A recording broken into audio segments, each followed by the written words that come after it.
This video, we're finally going to fire up Frankennova. Subscribe while you're here, like the video, leave me a comment, and check this out. All right, back in the shop. I finally have a little time to get some stuff done, but first, I've got to clean up. I've got stuff everywhere, and it's killing me, and I'm trying not to break my neck when I walk through it. I'm going to clean up real quick, and we're going to start working on the list to fire up Frankennova. All right, I did a lot of cleaning up, so let's wire up a Nova. Okay, now I need to start wiring this thing, but before I can, I need to get my steering column and my brake pedal assembly in the car so that I know exactly where my wires are going and that they're going to be out of the way of everything. Now, I'm pretty sure I can do that without doing it, but I want to make sure because wiring's a pain in the butt. And I mean, I kind of enjoy it, but it's aggravating to get under the dash and lay down in the car and all that stuff. So I want to go up over all this, I think. And so I went ahead and cleaned this up. It was pretty rusty, and I've got rusty fingerprints all over it. But anyway, I cleaned that up, took the brake light switch out, cleaned up the bushings, put some graphite on those, and then painted the whole thing black, maybe except for that clip. And I put my new ignition switch on the steering column. I'm not going to clean the steering column up yet because I'm going to switch to a different type of column later. So I'm not putting a lot of effort into this one, but I want to be able to drive it and crank it up mostly. So like I said, I'm going to put a different turn signal switch in there. I've got a new one laying around here somewhere. I'm going to do a video on that once I get it in. So let's get the steering column and the brake pedal assembly in because they kind of held in by the same bolts. So we'll get that in, maybe get the mouth cylinder set on there just because I'll already have my studs out. And then we can start wiring. Now, I'm not sure how much you can see here, but this bracket or this brake pedal assembly is held up by the same bolts that hold up the steering column. So I kind of held that in place. I'm gonna put it out there. I'm gonna put the nuts on it to hold it in place there. Then I can take this back off, slide the steering column in, and bolt it back up. Okay, so I got this front bolts tight.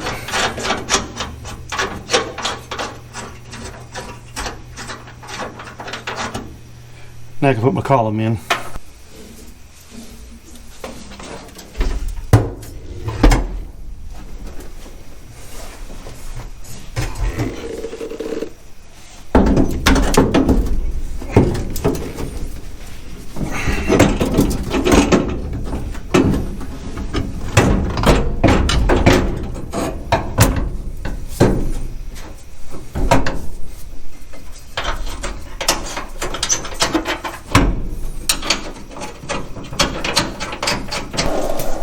Okay, I got the steering column in, I got the brake pedal assembly in, and it's like 11:30 at night, so I'm going to bed. Probably not, I'll probably watch YouTube videos for an hour, then go to bed, because that's what you do, right? All right, so I'm going to thrash all weekend long to get this thing cranked up, get the cam broken in, and get it running. Now, to do that, I've got a list of things I need to do. I've got to finish the wiring enough to get the engine started. I've got to fill my fuel, all my fluids and stuff up, transmission fluid, oil, filter, some water in the radiator. I've got to put belts on it.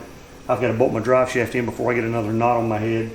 I've got to put the distributor in, plug wires, check and make sure my timing's right. I'm going to do a video on that, or at least show you a tip during that, and put the exhaust on it. So yeah, I've got a pile of things to do to get this thing cranked up so you can hear it make some noise. I'm going to get the shifter. Got to do the shifter. I want to make sure this thing's in park. I mean, I can reach under there and do it, but shifter's cooler. Yeah. I'm going to go get some rest. I'm going to get started on this bright and early in the morning. Sometime in the next couple of days, this thing is going to run. Okay, last night, steering column went in, brake pedal assembly went in. Now I know where I can put my wires and not be in the way of everything. It's time to thrash and get this thing cranked up. So I have exhaust to do, drive shaft to bolt in, torque converter bolts to put in, all your fluids, belts, and enough wiring to get this thing started up, put some gas in it. It's a good spot. All right, I got the little rubber feet mounted on it. Try to figure out a good place for it to go. I can probably live with that.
So I mounted my solenoid on the firewall. This is an old Summit solenoid I've had for a long time. It's been my spare that I used to take to the drag strip on my other car and that I take on road trips for the 73 because I use a remote mount solenoid in it. Now I'm using a stock starter just because the jag starter I had didn't fit.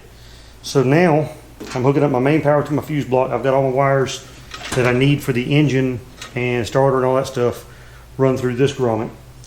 I've got my solenoid mounted here, and I may move this, so I've only got one bolt in it right now that's holding this plate on, but that's good for now. It's not going to go anywhere.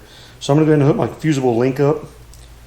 I kind of like running fuses on this because it's a lot easier to change a fuse if you have something short out, and I'll probably change this to a fuse. But for right now, I'm putting the fusible link that they sent in the kit on the end of my power wire. Alright, so that's got my fusible link, my main power going in. Now I've got to hook up my alternator pigtail, my alternator power. I've got to cap off my temp sending unit electric wire, my oil pressure electric wire, and the choke wire, because even though I want those running out here, I'm going to cap them off. I'm not using them right now. I'm using mechanical gauges, and I'm not using a choke on the carburetor. Then I've got my distributor wires. I'll terminate I'll cut those a little shorter, get everything cleaned up where I can put the distributor in, and that should be it for the engine wiring harness. Then I have to run the other circuit over, or the other bundle over, so I can power up my fan relay. So we've got my solenoid mounted on the firewall here, and what I'm going to do is my battery positive is going to come to right here, and then I'm going to feed from here down to my starter, and then I'm going to bypass the solenoid from the post to the start terminal, so that anytime power is sent from here to there, it's going to automatically engage the starter. And the reason I do that, the reason to use a remote mount solenoid is if you have a solenoid down there, headers and stuff can cause hot start problems, and I'm still using a solenoid down there, so I can still have that problem. But what I like about it is it gets my hot wire down away from the headers, so that this is going to always be hot. This is only hot while cranking, and that to me is better, especially if you're running, you know, real close to the headers and stuff like that. If you have something short out, it's not going directly to your battery. It's going here, and it's only going to be a problem when you go to crank it. So this purple wire is my ignition start from my ignition switch, and I'm going to crimp this ring terminal on it and put it on here.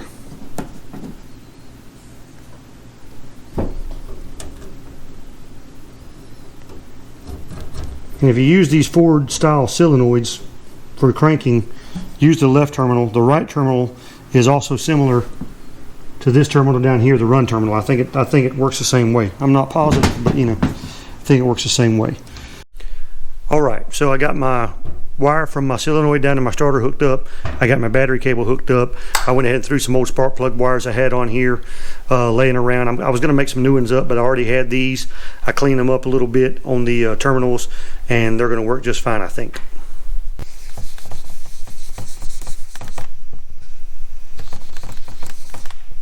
Okay, my fancy comp cams tool was not engaging the oil pump shaft. Hopefully I didn't just send a little bit of tiny shavings of metal in my motor. So now I'm using an old distributor that I cut down.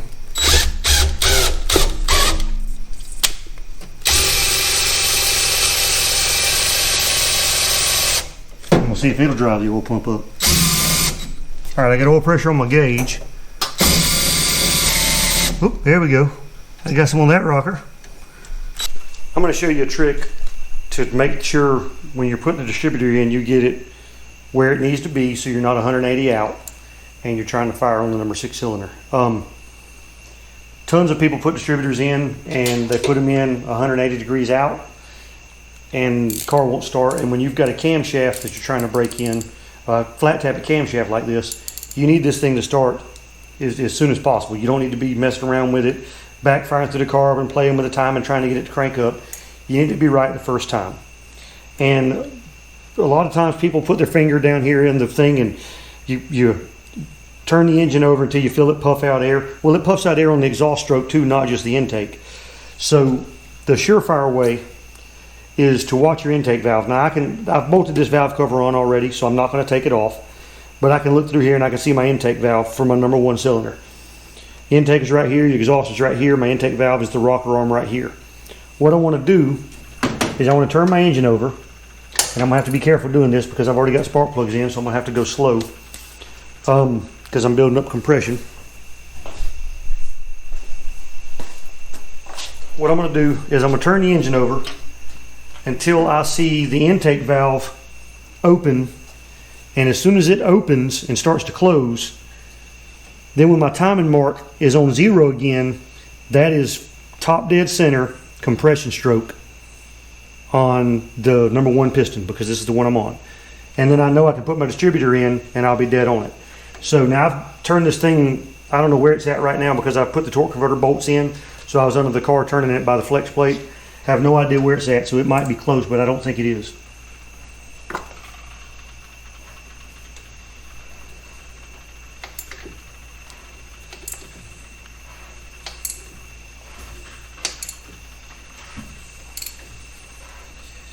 Alright, intake valve just started moving.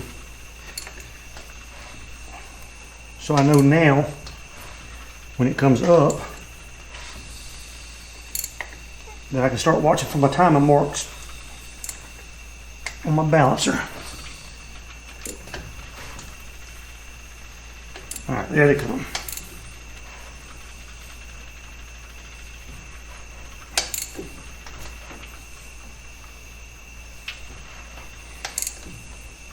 Alright, and now I'm on 0. So I know that my timing is on the compression stroke. The intake valve is open and closed. It opens with the piston going down, and then the piston comes back up. The valve is closed, and that's in compression stroke. So I want to drop my distributor in. And to do that, what you need to do is, you've got a tang on the bottom of the distributor, the little flat slot right there. That drives the oil pump rod. So the camshaft drives the distributor. The camshaft gear drives the distributor. The distributor then in turn drives the oil pump. So I don't know if you can see it, but down inside of there is a slot in the oil pump shaft, and that will turn with nothing in the way because it's not hooked to the distributor or the cam gear on the distributor. So what I'm going to do is I'm going to reach in there and turn it to where it's pointing this direction, because the rotor on the distributor is pretty much in line with the tang on the bottom. And what I'm basically doing is indexing my rotor to put it pointing towards the number 1 spark plug, because that's where I want my number 1 spark plug wire to be, is right here, so it's closer. And I mean, I'm going to have wires crossing both ways, but I just want to know exactly where number 1 is going to be when I put it in there. You could just drop the distributor in, and wherever it lands, make that your number 1 distributor, but I like putting mine where I know it's going to be. And when you put the distributor in, the rotor is going to turn a little bit because the gears are going to mesh with the cam gear, and it's going to turn a little bit. So I'm going to reach in there and turn that with a screwdriver, and then I'll show you what I'm talking about.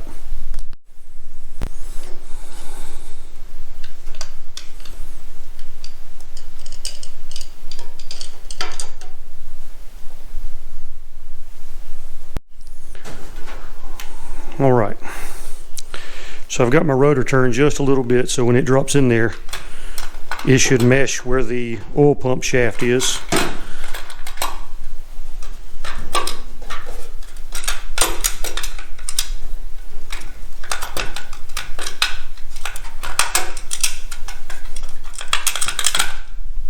And there we go. It's all the way down. Number 1 is right here where I wanted it to be.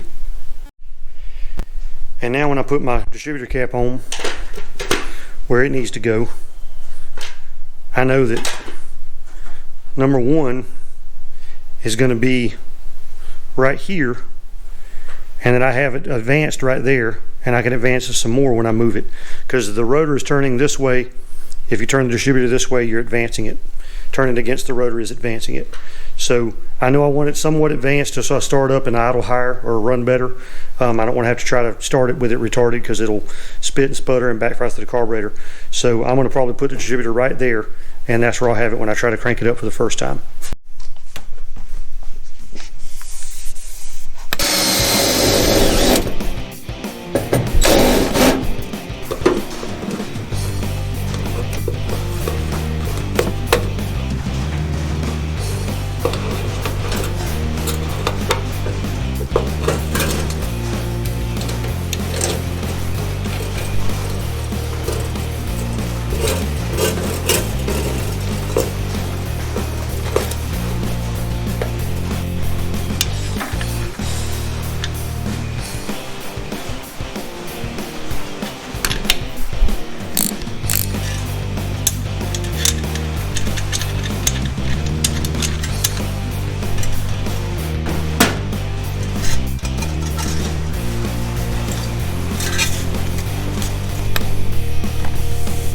All right, I've got enough stuff wired up to crank it. I'm going to put the battery in, and I'm going to test my fan circuit.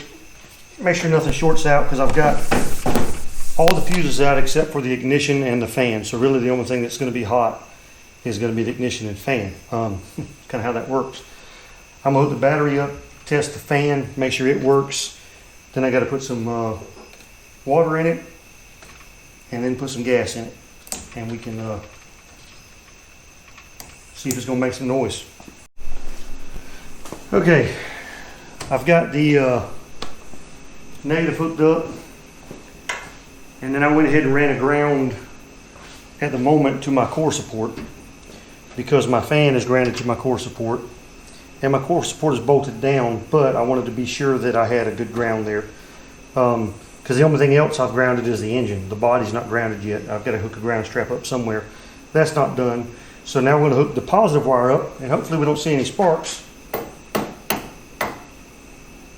Okay, that's good.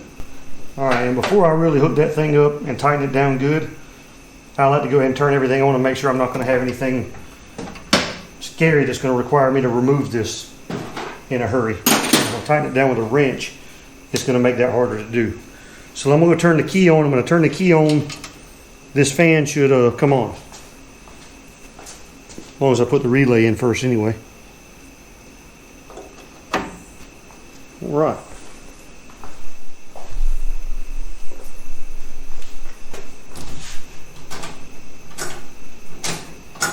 Nothing. That figures. Okay, so the fan wasn't working. I figured out what was going on. I had the I did not have the fan relay grounded on the inside. This wiring harness comes with a fan relay built into the fuse block. Now it's only a 20 amp circuit, so it will not power this fan, but I just ran the fan wire out, figured the fan wire was going to be positive with ignition on, and it is, but the ground has to be hooked up to ground the relay to send power to the fan. So it's hooked up now. We're going to test and see if this fan relay or this fan works. Should work when I turn the ignition on.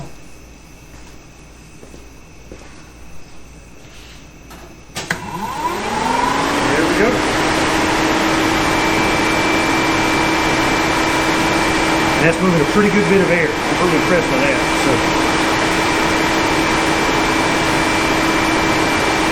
now let's see if it'll crank the engine over just a little. Yes, it will.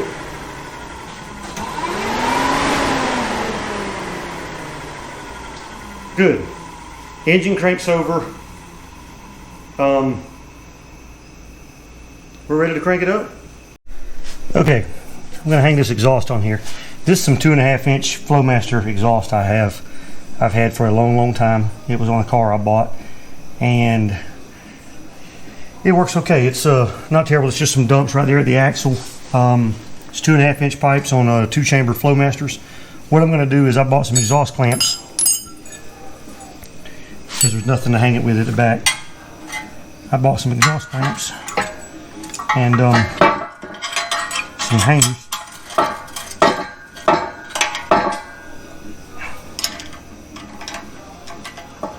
And I'm going to get it. I say I am. There we go.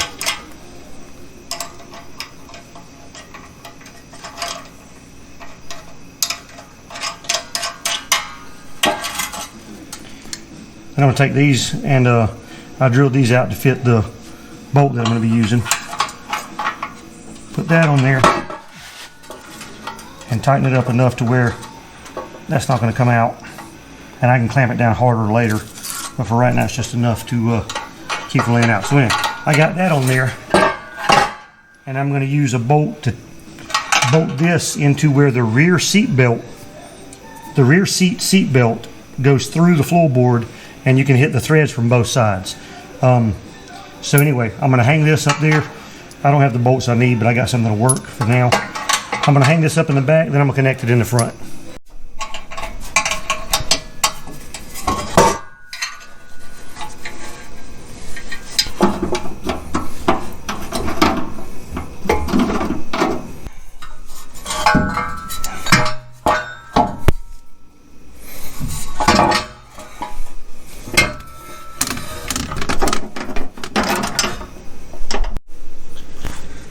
Okay, I'm going to use some aluminum gaskets here because that works better.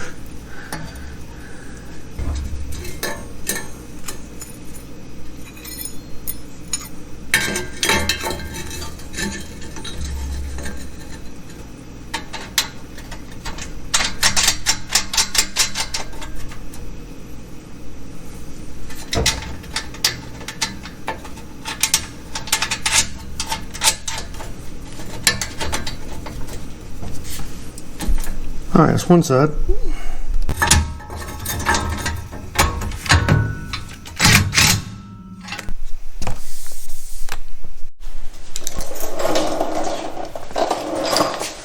Okay, I'm ready to start it other than a couple of really small details.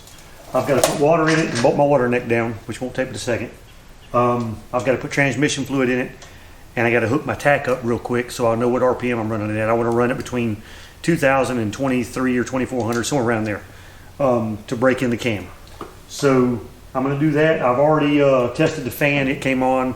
You saw that in the video, I hope, if it didn't edit it out. And then I bumped the ignition, make sure the engine would spin over just a little bit.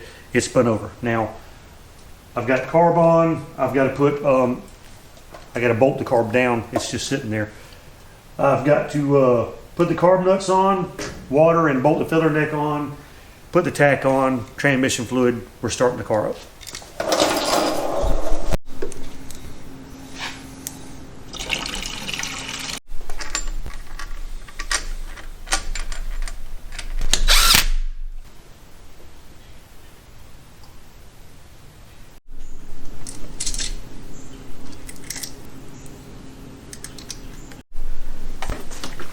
All right, let's give it a little drink of 93 octane.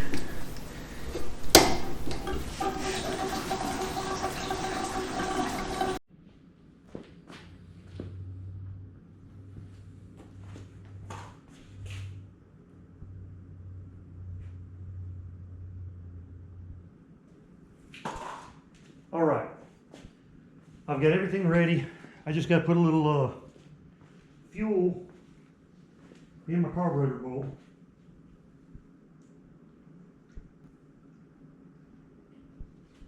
Put a little fuel in the carburetor bowl so my accelerator pump will work. I'm going to hook the battery up. There we go. Now I've got my distributor advanced just a little bit where it should crank up and run. I've got the wheels jacked up off the ground just in case, but I also reached under there and put the transmission in park, and I made sure that it was in park. Got my tack hooked up, got my oil pressure and water temperature hooked up, ready to go. I already made sure the fan would work. I made sure that the starter would engage, and I primed the oil pump. I added my break-in lube. I've got my voltmeter ready to make sure the alternator's charging, because this thing's going to need to run for 15 to 20 minutes. I'm not sure where my idle is going to be, no idea, and I have no gas pedal or carb linkage, so let's see.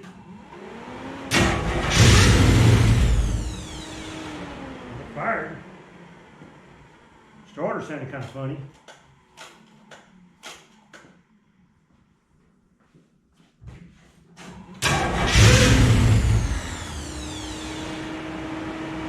test the starter.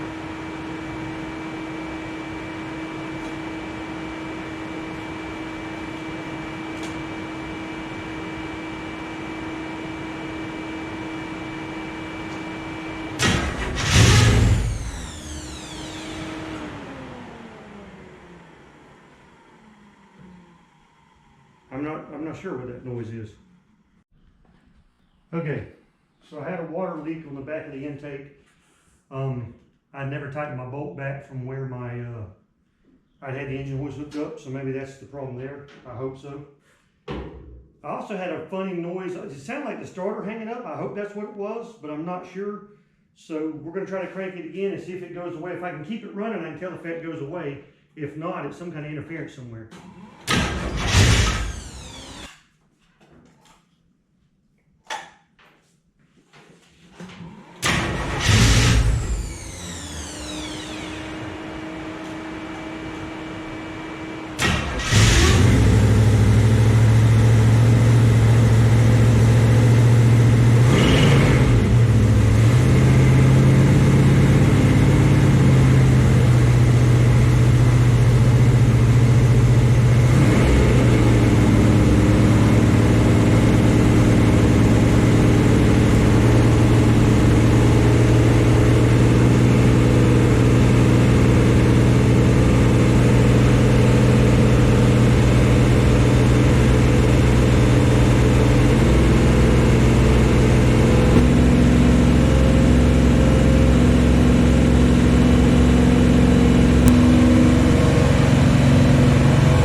Let's see how hot it got. All right, well, Frankennova finally runs. I'm pretty happy about it. Now, I had to shut it off a little earlier than I planned because oil's squirting out of the valve covers where I don't have a PCV valve in it, and I didn't have my breather over here. I stuck the breather in over here, and that fixed that side, but this side started squirting it out on the headers. I'm running about 80 pounds of oil pressure, which is kind of high. I thought I built the motor fairly loose. I built it at about 3 thousandths clearance, so loose. That's loose for me. I think 2.5 is what you're supposed to be at. I set mine at around, well, I set it. I put it together and it was at 3 thousandths, so I left it. Let's just be honest. I didn't set it at 3 thousandths. I was pretty happy with it being fairly loose. No fuel leaks, no transmission fluid leaks, no water leaks. I put my cap on and built up some pressure in the radiator, and all my little water leak on the back of the intake went away, so I'm pretty happy with that. It sounds really good. It was breaking up a little bit, and probably just the carburetor I just threw on here. I didn't adjust any jets. I didn't adjust the idle mixture. I didn't set the timing. I didn't even check the timing. I tried to keep it at 2,000 to 2,500 RPM. When you're breaking in a flat tappet cam, you need it to fire up as fast as it can. You don't need to be spinning it over endlessly trying to get it right. That's why I showed you how to do the distributor. You want to make sure you've got fuel in your fuel bowl, that your squirter works. You want it to try to fire pretty quick. You don't want to play with it, because the cams nowadays, if you're running a flat tappet cam, you need as much help and insurance as you can that you're not going to flatten that cam out. And I've only flattened 2 in my life, and now that I said that, it's probably 3, but one was after about 700 or 800 miles, it just went flat. The other one, I actually broke some valve springs and went into valve float. And I guess that's what it was. I mean, I'd flattened the cam, took the heads off, had like 4 broken valve springs. So I'm hoping I broke the valve springs running it at 3,500 RPM for 7 hours on the way back from Daytona. Oops. Anyway, share the video, like the video, leave me a comment. I try to answer everyone, and subscribe if you haven't already. See you guys next video.